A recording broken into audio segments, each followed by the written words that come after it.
She typed those words as if I had simply expired. My daughter believed I was nothing more than a bank account that had finally run dry.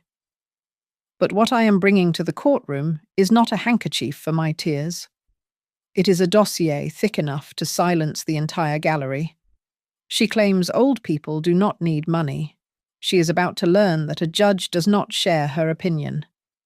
My name is Marianne Caldwell. I am 58 years old, a widow, and until 10 minutes ago, I was a proud mother sitting in a sun-baked parking lot in Havenport, Massachusetts. I smoothed the skirt of my navy suit. It was the same suit I wore to my husband's funeral. But today was supposed to be a celebration. In my hand, I held a cream-colored envelope. Inside was a check for $12,000. It was the final tuition reimbursement I had promised my daughter. Sloane. It was the last shackle of her debt I intended to break. My phone buzzed against the center console of my sedan. I picked it up, expecting a frantic text about parking or gown zippers. The message was from Sloane.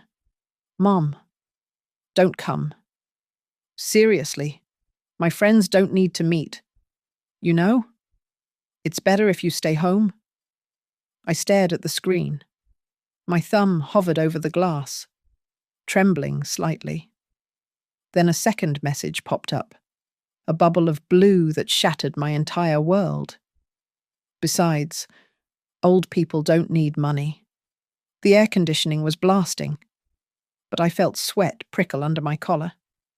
I sat there in the silence of the car. Around me, other parents were walking toward the stadium with balloons and flowers. I was invisible. I had been erased from the narrative of her success with a few keystrokes. She did not want the mother who worked overtime as a contract administrator at the North Bay Civic Data Bureau. She wanted the check, but she did not want the hand that wrote it. Then the phone buzzed again. This time it was an automated alert from my bank. Withdrawal processed $45,000. My breath hitched. My retirement savings, the emergency fund, it was gone. Just like that. For a moment, I could not breathe. The heat in the car became suffocating. I thought about the Toyota Camry I bought her when she turned 16. I thought about the security deposit for her first apartment in Boston. I thought about the times I ate toast for dinner so she could have a new laptop for her design classes. I had spent 20 years being her safety net, her bank, her silent partner. I had fronted the cost of her life, assuming we were building a future together. I looked at my own reflection in the rearview mirror. The woman staring back looked tired. She looked used. But as I watched, the sadness in her eyes hardened into something else. It looked like steel. If you think I am just a machine, I whispered to the empty car. Then the machine is out of order. I put the car in reverse. I did not drive toward the stadium to beg for a seat. I drove home. The house was quiet when I arrived. I walked straight to the study and moved the framed watercolor painting of the coastline that hung behind the desk.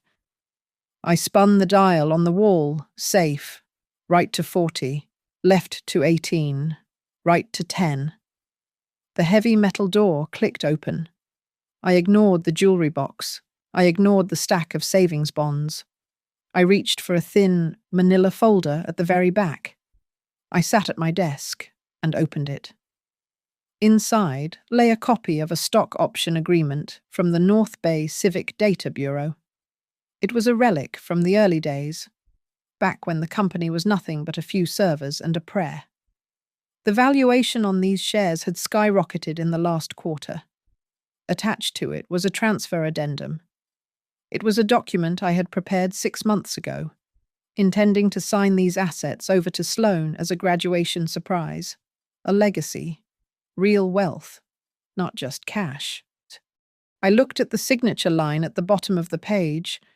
It was blank, Sloane thought she had cleaned me out. She thought she had taken the $45,000 and left me with nothing but my social security. She was so busy stealing the crumbs that she had missed the feast. I took the expensive fountain pen from my desk, the one I had planned to use to sign this gift over to her. I capped it with a sharp click. "You want the money?" "Sloane," I said aloud to the empty room, "you should have checked the paperwork." I placed the unsigned document back in the safe and spun the lock. The check in my purse for $12,000 was now void, and the $45,000 she stole. That was going to be the most expensive mistake of her life. I have worked at the North Bay Civic Data Bureau for 30 years as a contract administrator. My entire professional life is built on the principle of verification. I look for missing signatures, ambiguous clauses, and mathematical errors that could cost the city millions. I live by the rule that if it is not in writing, it does not exist. Yet, when I walked through the front door of my own home, I left those principles on the welcome mat. I foolishly believed that family was the one place where you did not need receipts. I believed that love was a transaction that never required an audit. Sloane was different. Even as a child, she had a terrifying awareness of status. She was brilliant, certainly, but she carried a deep, corroding shame about our life. She looked at our paid-off bungalow and saw failure. She looked at my sensible sedans and saw mediocrity. She was terrified of being seen as ordinary. Then came Brent Hargrove. He entered the picture 18 months ago. He was charming in a way that felt practiced, like a politician rehearsing a stump speech. He had perfect teeth and a handshake that lingered just a second too long. He claimed to be an investment consultant, though he was always vague about his actual firm. What I noticed most was his allergy to the bill. He would order the most expensive bottle of Cabernet, but when the check arrived, he was always in the restroom, or he had forgotten his wallet in the other jacket. The distance between Sloane and me grew as her relationship with Brent deepened. It started with small corrections. She stopped tagging me in photos on social media. She asked me not to comment on her posts because my profile picture was too grainy. She was curating her life for an audience that did not include me. I sat at my kitchen table, the silence of the empty house pressing against my ears. I opened my ledger. I began to tally the cost of her ambition. There was the $4,000 I paid to clear her credit card debt when she was 22. There was the $3,500 for the security deposit on her apartment in the city. There was the $60,000 in student loans for her MBA program, which I co-signed because she insisted the state university was beneath her. I remembered a conversation we had 3 months ago. I had told her I needed to stop the monthly transfers to boost my retirement fund. She had laughed, a sharp, incredulous sound. "Mum, why are you so obsessed with hoarding cash? It's not like you're going to live forever. You have maybe 20 years left. I am building a future. I need the capital now." That comment had stung, but I let it pass. I always let it pass. Then came the statement last week. I saw a charge for $2,800 at a luxury menswear boutique in Boston. I called the credit card company immediately. They sent me a digital copy of the receipt.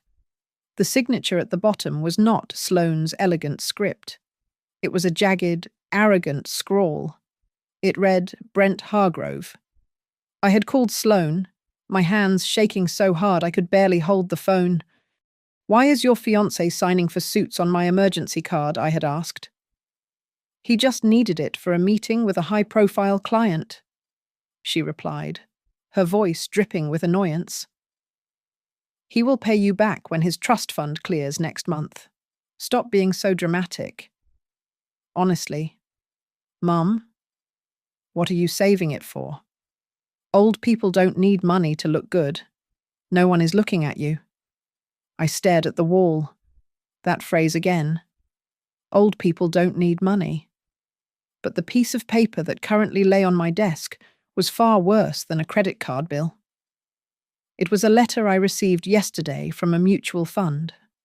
It was a confirmation of beneficiary change request. It stated that I had requested to remove my sister as the secondary beneficiary of the account and replace her with Mr. Brent Hargrove. I had never signed such a request. I looked at the forged signature on the photocopy included with the letter.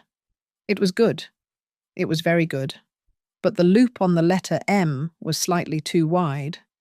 I felt a coldness settle over me that had nothing to do with the temperature of the room. This was not just ingratitude anymore. This was not just a spoiled daughter asking for too much. This was theft. This was fraud. I closed the ledger. I put the cap back on my pen.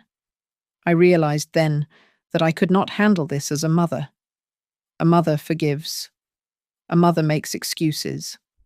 A mother bleeds herself dry to keep her child warm. I was done being a mother. I was returning to my role as a contract administrator. I picked up my phone. But I did not dial Sloane. I dialed a number I had not used in 5 years. Elliot, I said when the voice answered on the other end. I need to make an appointment. And I need you to tell me exactly what the penalty is for forgery in the first degree. Elliot Crane's office smelled of mahogany and expensive lemon polish. It was a smell that commanded respect, much like the man himself. He sat behind his desk, a barrier of dark wood between us, adjusting his wire-rimmed glasses as he scrutinized the documents I had brought. Elliot had handled my husband's estate years ago. He was not a man who offered tissues, he offered strategy. He slid a piece of paper across the desk toward me. It was the power of attorney document that the bank had used to authorize the withdrawal of $45,000. Look at the tail of the YY in your signature. Marianne, Elliot said, tapping the paper with a manicured fingernail. It is too perfect. When people sign their name naturally, there is a variance in pressure. This is a drawing, not a signature. Someone practiced this. They likely traced it from a legitimate sample until muscle memory took over. I felt a cold knot tighten in my stomach. I remembered a humid afternoon last August. Sloane had rushed into the kitchen, flushing with feigned stress, waving a stack of papers. She had told me she needed a co-signature for a scholarship application for her final semester. Just sign here. Mom, I'm late. She had said. I had signed without reading the fine print. I had handed them the weapon they were now using to bleed me dry. She set this up a year ago, I said, my voice sounding hollow in the quiet room. She was planning to rob me while eating my cooking. Elliot leaned back, tenting his fingers. We can prove the fraud. But before we go down the criminal route, let's talk about leverage. You mentioned she is living at the Ridgewater Lofts. Yes, I replied. Unit 4B. She tells everyone she owns it. But she doesn't? Elliot stated, pulling a file from his stack. I pulled the deed this morning. You purchased the property 2 years ago. You kept the title in your name to transfer to her when she was stable. Legally. Marianne, that is your house. She is a tenant at will, and she is currently hosting a man who is spending your retirement funds. I looked at the deed. It was the only card I had left to play that they didn't know about. Sloane thought I was a senile old woman who forgot where she put her keys. She didn't realize I was the landlord. I do not want to destroy her life. Elliot, I said, though the words tasted bitter. I do not want her in a cell.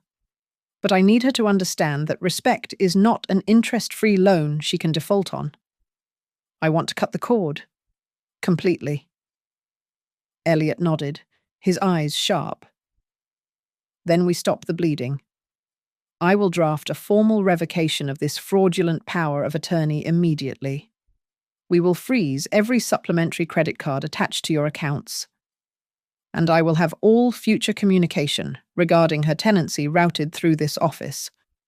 If she wants to speak to her mother, she can call you. If she wants to speak to her landlord, she speaks to me. He paused, glancing at his computer screen. There is one more thing.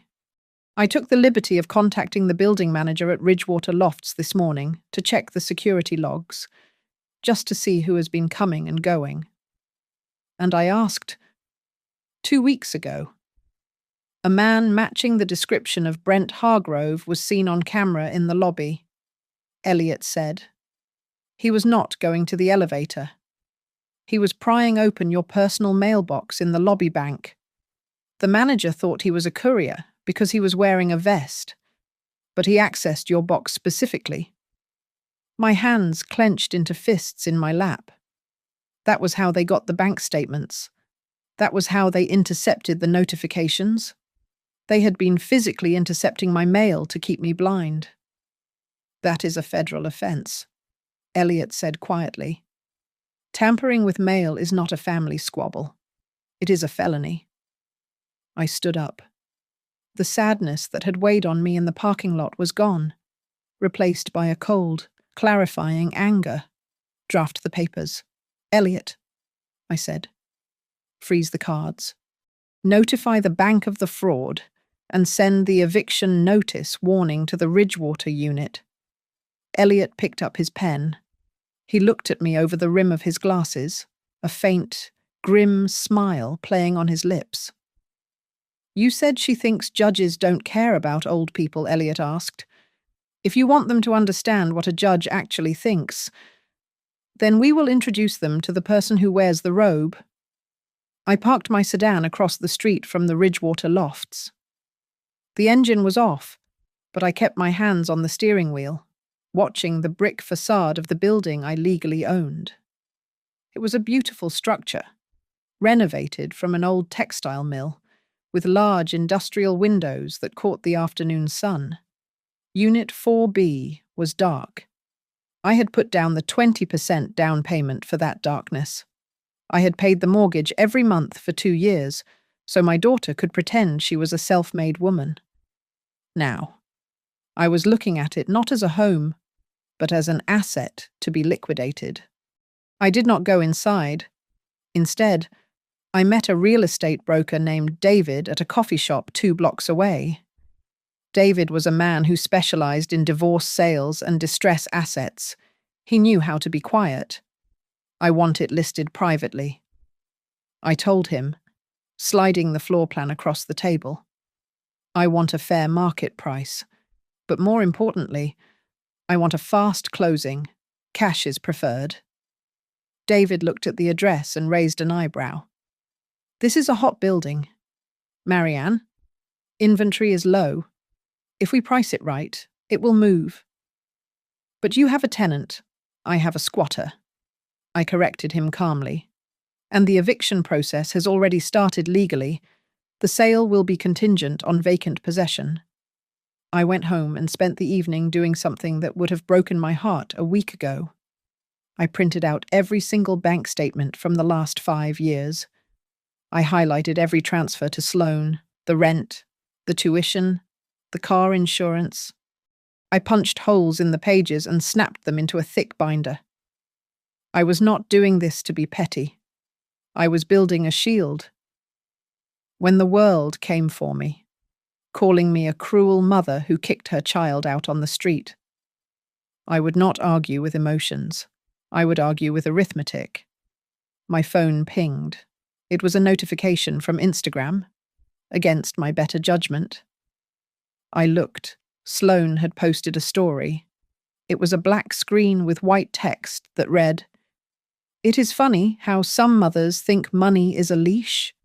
You can't buy love, And you can't buy control? Toxic. I felt a flash of heat in my chest, but I did not type a reply. I did not block her. I simply swiped the screen off. Silence was the only mirror clear enough to show her who she really was. If I argued, I gave her a villain to fight. If I stayed silent, she was just a girl screaming into an empty room. The next morning, I returned to Ridgewater to meet a moving coordinator for an estimate on storage. In the lobby, I ran into Mrs. Gable, an elderly neighbor who lived in Unit 4A. She was retrieving her mail. "Oh, Marianne?" she chirped, clutching a bundle of catalogues. "I haven't seen you in ages. I was just telling your son-in-law the other day how much I missed your visits." I froze. "My son-in-law, the handsome one." "Brent," she said, smiling. "He is so polite. Although, I do wonder about all those meetings he has. He brings so many strangers into the apartment during the day when Sloane is at work. I suppose he works from home." My stomach turned. Yes. I lied, my voice tight. He works. Very hard. I walked away with my heart hammering. Brent was bringing strangers into my house when my daughter was gone. Was he selling things? Was he running a business? By the time I got home, David the broker was calling. "Marianne, you are not going to believe this," he said, his voice buzzing with excitement. "We haven't even formally listed it yet, just whispered it to a few contacts. And we have an offer. 20% over the asking price."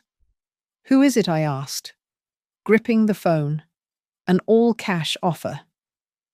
David continued. "But there is a catch. They want to close in 72 hours. They want the keys by Friday." I called Elliot immediately. 72 hours is suspicious. Marianne. Elliot warned, his voice crackling over the speakerphone. "That is usually money laundering, or someone trying to hide assets before a divorce. Or it is a scam. Do not sign anything until we vet the buyer." "I want to meet them," I said. "If they want my house that badly, they can look me in the eye." David arranged a brief meeting at his office later that afternoon. The buyers were not drug dealers or corporate sharks. They were a soft-spoken elderly couple, Mr. and Mrs. Silverman. They looked harmless. They held hands. "We just love the building," Mrs. Silverman said, smiling at me warmly. "We have been looking for a quiet place to retire." I relaxed slightly. Maybe this was just luck. "I am glad," I said. "It is a lovely unit. I assumed my broker showed you the floor plans, Mr. Silverman nodded eagerly. "Oh, yes. And we were so relieved when we heard the price. We were worried we missed out when Mr. Hargrove told us it might be off the market." The room seemed to tilt. The air was suddenly very thin. "Excuse me?" I asked, my voice barely a whisper. "Who did you say, Mr. Hargrove?" Mrs. Silverman repeated, looking confused. "Brent. He showed us the apartment last Tuesday. He said he was handling the sale for his mother-in-law." I stared at them. Brent had not just been stealing my money. He had been trying to sell my house out from under me before I even knew it was for sale. He wasn't bringing strangers in to visit. He was holding open houses. My phone rang on a Tuesday evening. The screen displayed a name I had been staring at for weeks, usually followed by silence or a dial tone. Sloane. I hesitated before answering. I expected yelling. I expected demands. Instead, her voice came through soft, breathless, and terrifyingly sweet. "Mom," she said, "I think we need to talk. Just, talk like adults. Can you meet me at Harbor Light Coffee tomorrow morning?" I did not feel relief. I felt the hair on the back of my neck stand up. It was the tone she used when she was 12 and had broken a vase sweetness, weaponized to cover a disaster. I will be there, I said. I arrived at Harbour Light Coffee 10 minutes early. I did not buy a blueberry muffin. I did not bring a graduation gift wrapped in pastel paper. I sat at a small corner table with a single black coffee and a manila envelope resting on my lap. When Sloane walked in, she looked thinner than I remembered. Her makeup was perfect, but there was a tremor in her hands as she pulled out the chair opposite me. "You look tired, Mom," she started, offering a smile that didn't reach her eyes. I took a sip of coffee. "I have been busy. Sloane, evicting squatters takes a lot of paperwork." Sloane flinched. She leaned in, her voice dropping to a hiss. "That is exactly what I mean. You are so dramatic. You embarrassed me. Mom, you really did. Telling my friends you were coming to graduation when I specifically asked for space. And now this nonsense with the apartment. You are clinging to me. It is suffocating." I looked at my daughter. I saw the script she was reading from. It was a script titled The Overbearing Mother, designed to make me apologize. "You can be embarrassed by me. Sloane," I said, my voice steady and low. "You can hate my clothes. You can hate my car. But you do not have the right to drain $45,000 from my retirement account because you think I am too old to use it." Sloane opened her mouth to argue, but she was interrupted. A hand landed on her shoulder, heavy, possessive. Now. "Ladies," a smooth voice said, "let's keep the volume down." It was Brent. Of course it was. He slid into the empty chair next to Sloane as if he had been invited. He was wearing a suit that probably cost more than my first car. And he looked at me with a pitying smile. "Marianne," he said, nodding as if he were a therapist dealing with a difficult patient. "Sloane is just trying to set boundaries. We want you in our lives. Really. But you have to understand that financial independence is important for us. You acting like a bitter old landlord, it's not a good look." "Independence?" I asked. "Is that what you call forging a power of attorney?" I reached into the envelope. I pulled out the photocopy of the document Elliot had obtained from the bank. I slid it across the table, right between the sugar bowl and Sloane's untouched latte. "Look at the signature," I said. I pointed to the loop on the M. I didn't sign that. And the date I was at a dental appointment that morning. "So, I have a question. Who practiced my signature? Was it you? Sloane? Or did you just hold the paper while he traced it?" Sloane looked down, all the color drained from her face. She looked like she was going to be sick. She stared at the signature as if it were a dead animal on the table. Sloane stammered. "Mom, I didn't. We just needed—" Brent laughed. It was a short, sharp bark of a laugh. He picked up the paper and flicked it dismissively. "Oh, come on, Marianne. It's close enough. Sloane has your power of attorney anyway, morally speaking, your family. What are you going to do, Sue, your own daughter, for a clerical error?" He leaned forward, his eyes cold and dead. "Think about how that would look to your friends at the Civic Data Bureau." Sloane was trembling now. She wasn't looking at me. She was looking at Brent, waiting for him to tell her what to feel. I stood up. "I am not suing for a clerical error. Brent, I am suing for fraud." As I turned to leave, a man sitting at the adjacent table stood up. He was older, wearing a faded Red Sox cap, nursing a tea. He had been listening. As I passed him, he leaned in close, pretending to check his phone. "Ma'am," he whispered, his voice barely audible over the espresso machine. "I used to work in compliance at a bank in Providence. That guy you were sitting with, I've seen his face before on an internal alert list. He went by a different name then, but that's him. He was investigated for elder abuse fraud in Rhode Island 3 years ago." I froze. I looked back at the table. Brent was whispering angrily into Sloane's ear, gripping her arm tight, too tight. Sloane looked terrified. A chill went through me that was colder than the winter air outside. I had walked in there thinking my daughter was a thief. I walked out, realizing she was something else entirely. She was the bait, and she had no idea she was already caught in the trap. Elliot moved with the lethal precision of a surgeon. Within 24 hours, he had filed an emergency motion to revoke the power of attorney. He sent a formal demand to the bank requiring an immediate freeze on the funds and opening a fraud investigation. I sat in his office and watched him stamp the envelopes. My heart was hammering against my ribs, a dull, rhythmic thud that I could feel in my throat. My hands were cold. This was not a family dispute anymore. We were declaring war. "The bank has been notified," Elliot said, placing the final letter in the outgoing tray. "Any further attempt by Mr.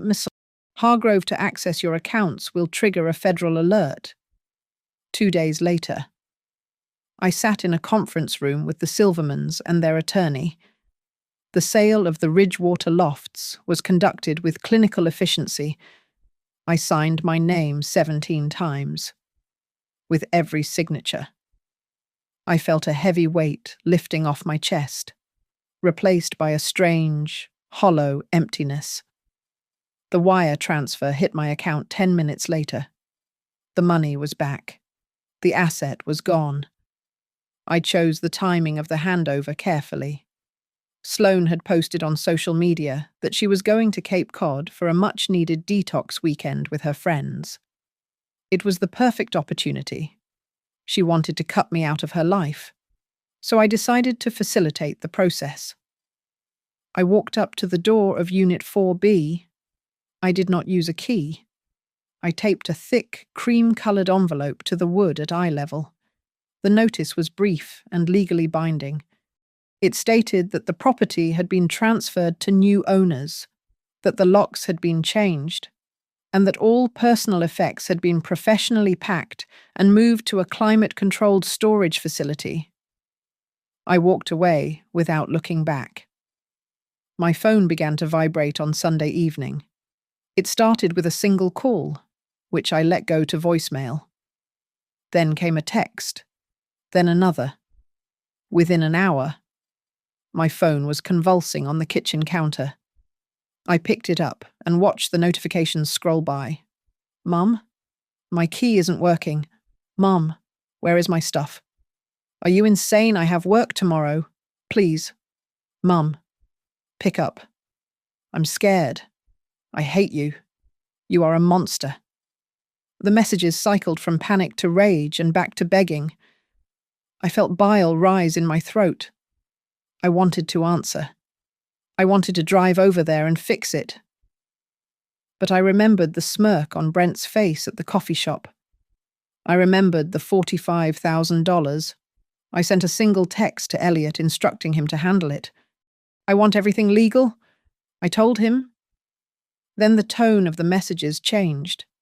It wasn't just anger anymore. It was hysteria.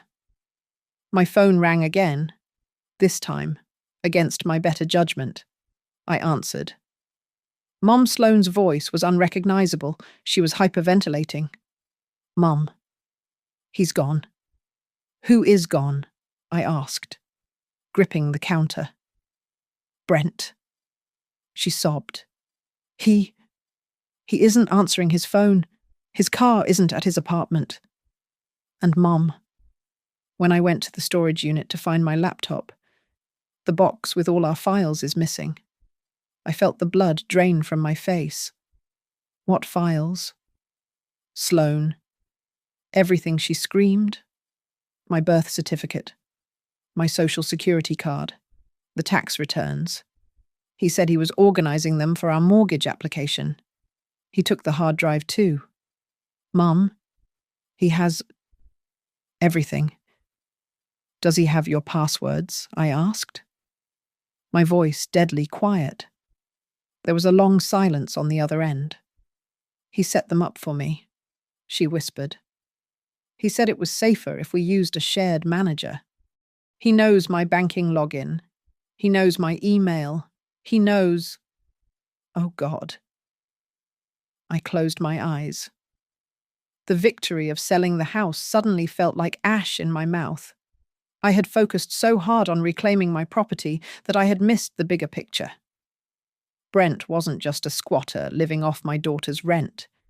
He was harvesting her. He had stripped her of her financial identity, and now that the house, the big prize, was gone, he had cut his losses and run with the data. I was about to tell her to go to the police when my computer pinged with an email from Elliot. The subject line was simply urgent. I opened it while Sloane cried into the phone. Marianne, Elliot wrote. I just received an anonymous email through the firm's encrypted portal. The sender claims to be a former associate of Mr. Hargrove, who wants to cut a deal. He attached a screenshot. I clicked the attachment. It was a photo of a laptop screen. On the screen was a draft of a text message, time-stamped 2 minutes before I received that hateful message in the school parking lot. The text read, Mom, don't come. Old people don't need money. But the device name at the top of the draft window was not Sloane's iPhone. It read, Brent Admin, MacBook. Mom Sloane whimpered on the line. Are you there? I stared at the screen. My daughter had sent the message, yes. But she hadn't written it. The cruelty that had broken my heart, the sentence that had started this entire war, was drafted on a laptop by a man who was currently disappearing with my daughter's entire life. Elliot filed the petition for the subpoena the next morning. He argued that since the fraudulent power of attorney was used to access federally insured banking institutions, we had the right to demand the metadata source of the communications. It was a technical way of saying we were hunting for a ghost in the machine. I sat in my kitchen, staring at the screenshot Elliot had sent me. The timestamp on the draft message was clear. It was created on a device registered to Brent Hargrove 3 minutes before it appeared on my phone. I closed my eyes, and a memory surfaced. Sharp and stinging. It was from a lunch 6 months ago. Sloane had been scrolling through her phone, ignoring her salad. I am just so busy with the launch, she had said. Thank God for Brent. He drafts half my emails for me. He says I sound too soft. He spices them up. I felt a wave of nausea. The cruelty that had severed our relationship, the sentence that had kept me awake for nights, was not my daughter's voice. It was his. But the relief I should have felt was replaced by a colder, harder realization. Sloane might not have typed the words, but she had read them. She had seen that message sitting in the draft folder, a loaded gun pointed at her mother, and she had allowed him to pull the trigger. She had traded my dignity for his approval. That night, the rain was hammering against the windows of my new, quiet life. At 2 a.m, there was a frantic pounding on my front door. I turned on the porch light. Sloane was standing there. She was soaking wet, her hair plastered to her skull, shivering in a thin trench coat. She did not look like the confident young woman who demanded respect. She looked like a child who had lost her way in the dark. I opened the door. "Mom," she choked out, her teeth chattering. I didn't know where else to go. The locks. He changed the codes on the storage unit too. I can't get in." I stepped back to let her in, but I did not hug her. I handed her a towel from the hallway closet. "Sit down," I said. Sloane collapsed onto the living room sofa. She wiped her face, smearing mascara across her cheeks. "It wasn't just the house," she whispered, staring at the floor. He told me we were building a portfolio. He said he found a loophole in the lending laws. He made me sign papers for a holding company.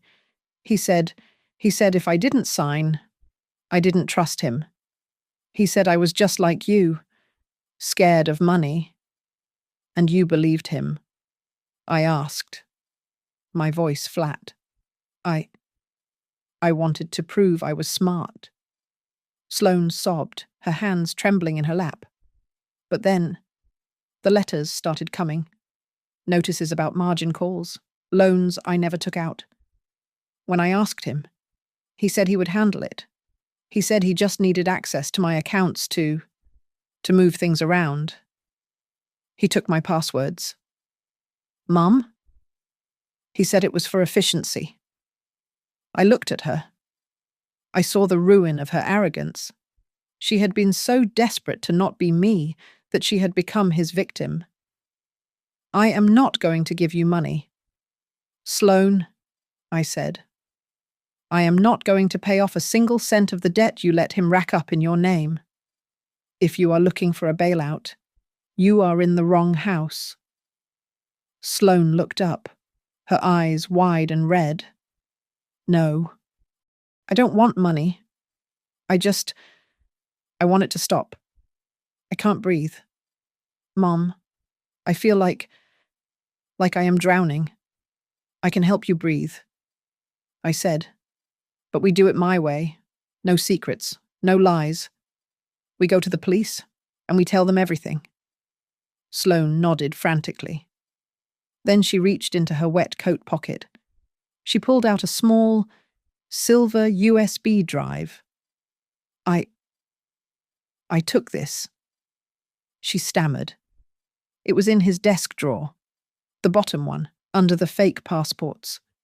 I grabbed it right before I ran out. I thought maybe it had my tax returns on it." I took the drive. It felt cold and heavy in my hand.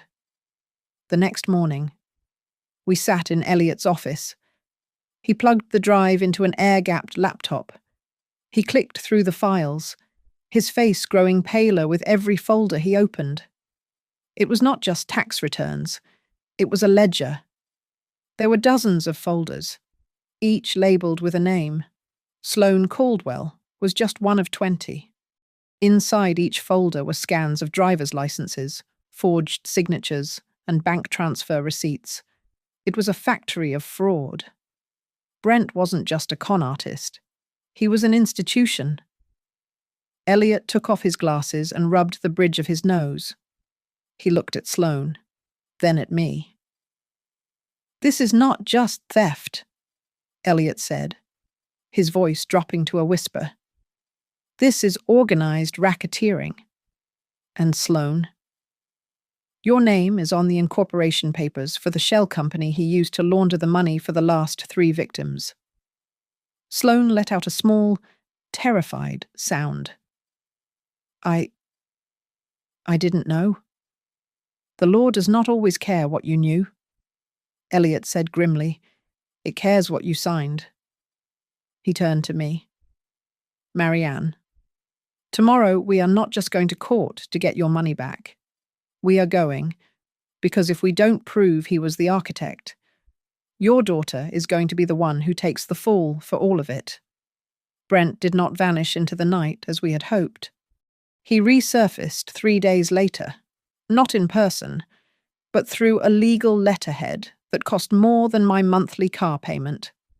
His attorney filed a motion claiming equitable interest in the Ridgewater property.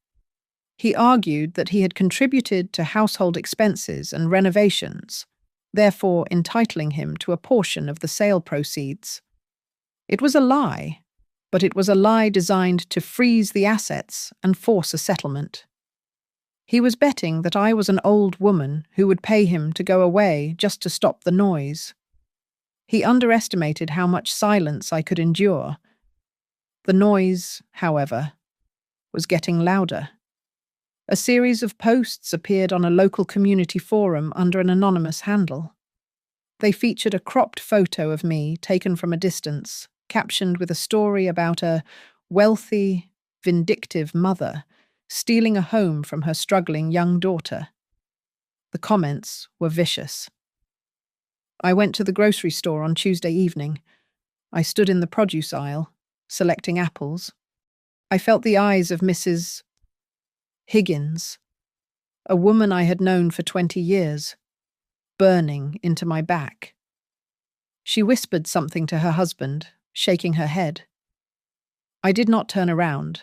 I did not explain that the struggling daughter was wearing designer shoes bought with my retirement fund. I simply placed 3 gala apples in my bag and walked to the checkout. The truth does not need to shout in the produce section. It waits for the courtroom. Elliot was busy fortifying our position. He had lined up the building manager to testify about the mail tampering. He had the bank manager ready to speak on the irregularity of the signatures. And he had a forensic handwriting expert who had already flagged 6 distinct discrepancies in the power of attorney document. But our most important witness was crumbling. Sloane sat in my living room, her face pale. She was scrolling through the comments on the anonymous posts. "Mom, I can't do this," she said, her voice trembling. "Look at what they are saying. They think I am a monster or an idiot. If I go to court, everyone will know I let him do it. I just want to drop it. Please. Let's just give him what he wants." I took the phone from her hand and set it face down on the coffee table. "Sloane, look at me," I commanded. She looked up, her eyes swimming with tears.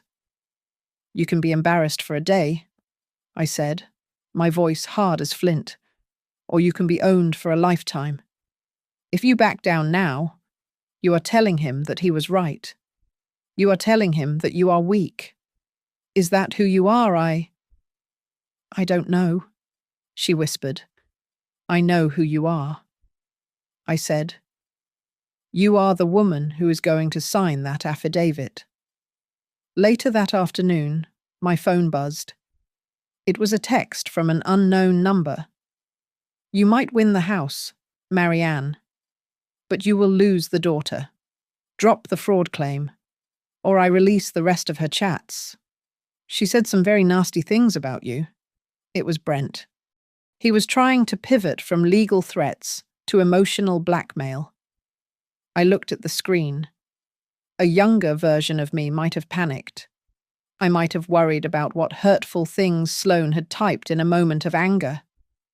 But the Marianne standing in this kitchen had already survived the worst sentence a mother could hear. I took a screenshot of the text. I blocked the number. I forwarded the image to Elliot with a short note. Evidence of witness intimidation. Then came the call that changed the landscape of the entire case. It was Mr.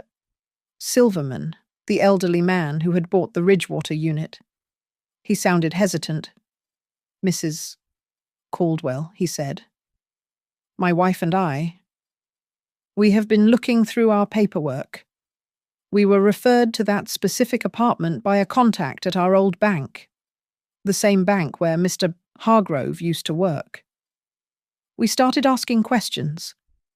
It seems we aren't the only retirees they steered toward properties managed by him. We think the house sale was part of a cycle to wash money from other accounts." I hung up the phone and sat in the silence of my hallway. The pieces clicked together with a terrifying precision. Brent was not acting alone. He was part of a network that preyed on families like ours, using the children to open the doors and the parents to foot the bill. I was not just fighting a bad boyfriend. I was standing in the path of a machine. Instead of fear, I felt a strange, icy calm. I was exactly where I needed to be. Sloane walked into the kitchen an hour later. She looked at the affidavit sitting on the table. It was a sworn statement detailing how Brent controlled her devices, drafted her messages, and coerced her into the financial scheme. She picked up the pen. Her hand shook, but she did not stop. She signed her name. "I am sorry, Mom," she said softly. "I really am. Don't apologize to me," I replied. "Save it for the judge." That night, the house was dark. I lay in bed, staring at the ceiling. The words from the parking lot echoed in my mind one last time. Old people don't need money. It didn't hurt anymore. The phrase had lost its teeth. "You are right, Brent," I whispered to the darkness. "Old people don't need money to be happy. But tomorrow, you are going to find out what we do need.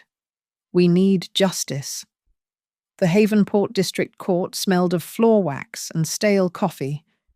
It was a smell I usually associated with traffic tickets, not the systematic dismantling of my family. Brent sat at the defense table. He looked immaculate. He wore a charcoal suit that fit him perfectly, and his hair was swept back with just the right amount of casual confidence. He did not look like a con artist. He looked like the son-in-law every mother prays for. His attorney, a man with a voice like oiled leather, stood up to address Judge Vance. "Your Honor," he began, gesturing toward me with a pitying open hand. "This is a tragedy, but it is not a crime. Mrs. Caldwell promised that house to her daughter verbally on multiple occasions. The financial transfers. They were consensual. Sloane Caldwell agreed to pool resources with her fiancé. What we have here is a mother who uses her wealth to control her adult child. And when she lost that control, she invented a crime." I sat perfectly still. My hands were folded in my lap. I did not frown. I did not shake my head. I let his words hang in the air until they dissipated against the hard facts we were about to present. Elliot stood up. He did not use adjectives. He used paper. "Your Honor," Elliot said, placing a stack of documents on the bench. "Property law in Massachusetts is not based on vibes. It is based on deeds. The deed to the Ridgewater Lofts is in Marianne Caldwell's name. But more importantly, we are moving to admit the forensic analysis of the power of attorney document used to drain $45,000 from my client's retirement account." He projected an image onto the screen. It showed two signatures overlapping perfectly. Human beings do not sign their names identically twice, Elliot stated. The variance is microscopic, but always present. These two signatures are a 100% match. This is a trace. Brent's lawyer tried to object, claiming the sample was tainted, but Judge Vance waved him down. "Proceed." "Mr. Crane," she said, "we would like to introduce a piece of evidence recovered from the defendant's possession." Elliot said. He held up the silver USB drive. This drive contains a digital ledger. It does not just list Sloane Caldwell. It lists 19 other individuals, mostly elderly, mostly with significant equity in their homes. A murmur rippled through the courtroom. Brent shifted in his seat. The confident smile flickered for a fraction of a second. Then the door at the back of the room opened. A man in a cheap suit walked in, escorted by a bailiff. "The plaintiff calls Arthur Kearns," Elliot announced. Brent turned around. When he saw the man, The colour drained from his face so fast it looked like a physical blow. Arthur Kearns took the stand. He admitted to being a former associate of Brent's in a real estate venture in Rhode Island. Did Mr. Hargrove ever discuss how to acquire assets from family members? Elliot asked. Yeah, Kearns said, avoiding Brent's gaze. He called it the grandmother method. He said you get the daughter or the son to trust you. You get access to the mail, and then you practice the signature. He taught me how to use a lightbox to trace it. The silence in the room was heavy, but the real blow was yet to come. Sloane was called to the stand. She looked small in the witness box. She was trembling. Sloane, Elliot asked gently. On the day of your graduation, your mother received a text message stating that she should not come and that, quote, old people don't need money. Did you write that text? Sloane looked at me. Her eyes were filled with a terrifying mixture of shame and fear. No, she whispered. I was in the shower. Brent asked for my phone password to check the GPS for the ceremony. When I got out, he told me he had handled it. He said he sent a nice message letting you down easy. When did you see the actual message? Elliot asked. When we found the draft on his laptop, Sloane said, her voice cracking. He wrote it, he said. He said isolating the target is the first step. Objection, Brent's lawyer shouted. The witness is a co-conspirator trying to secure a plea deal. Brent stood up, his composure snapping.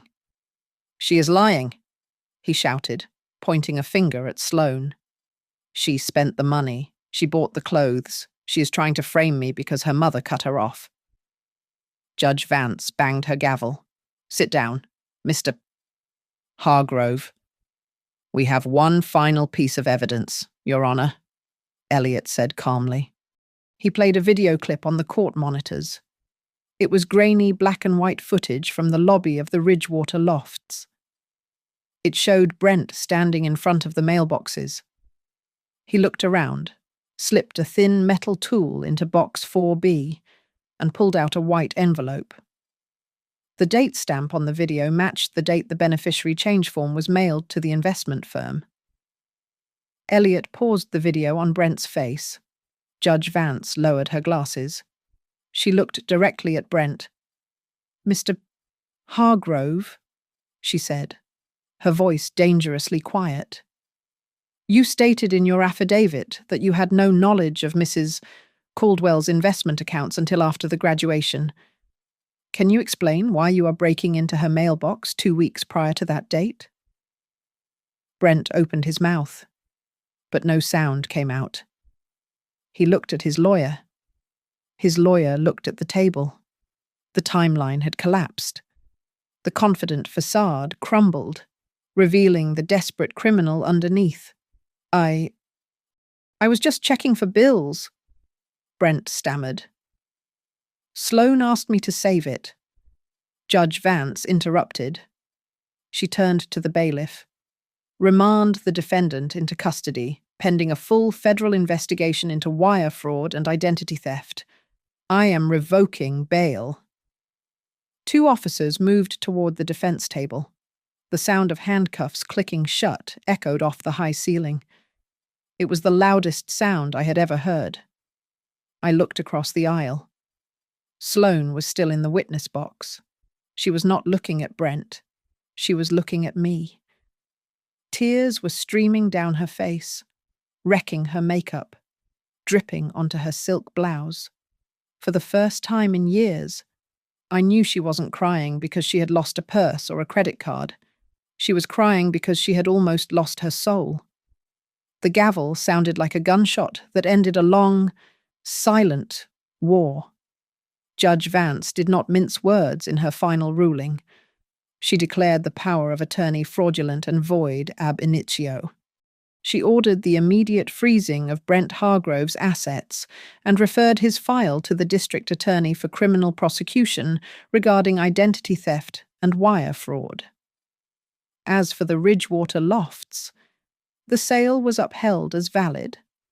The house was gone.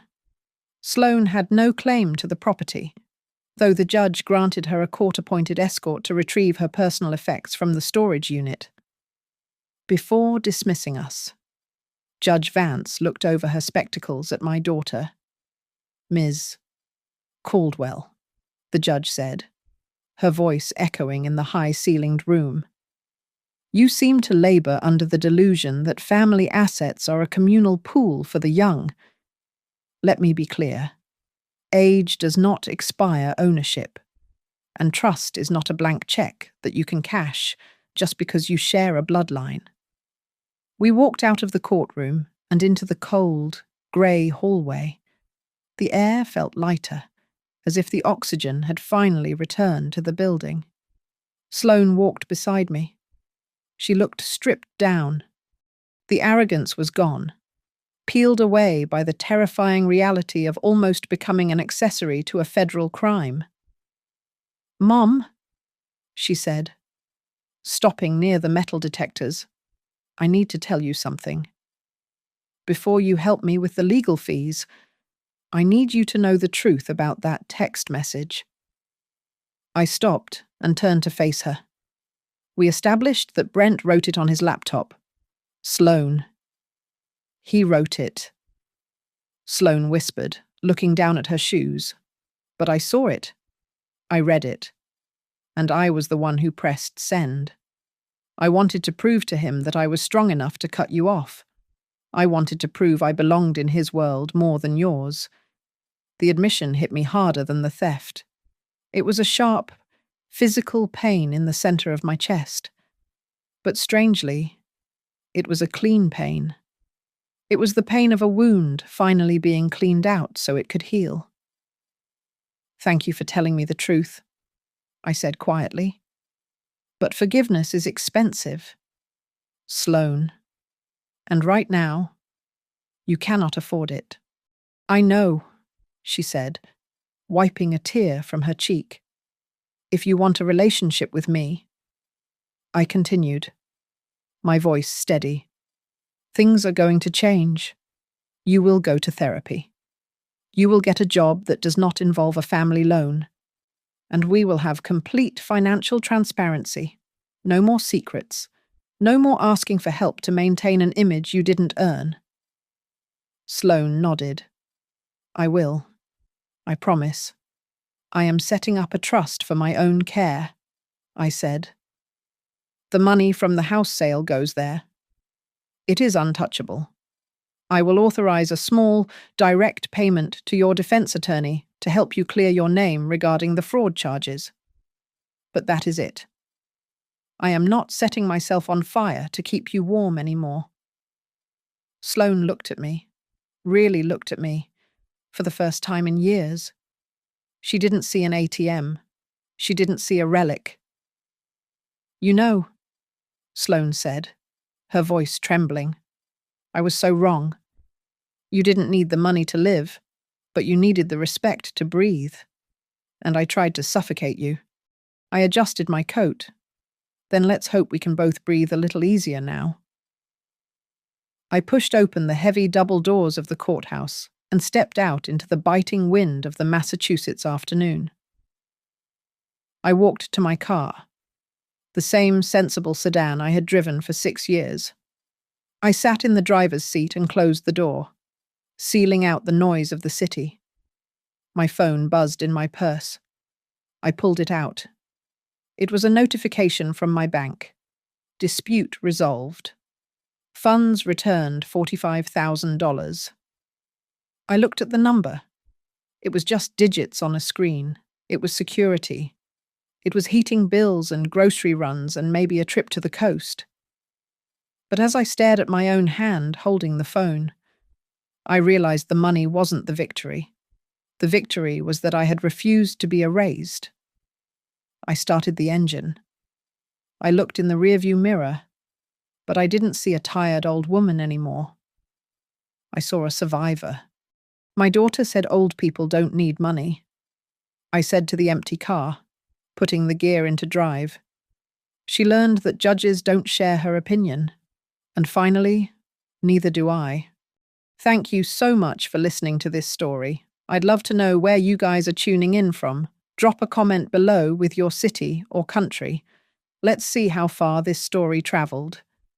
If you enjoyed this, please make sure to subscribe to the Nora Revenge Stories channel. Smash that like button and hit the hype button to help push this video out to more people who need to hear it.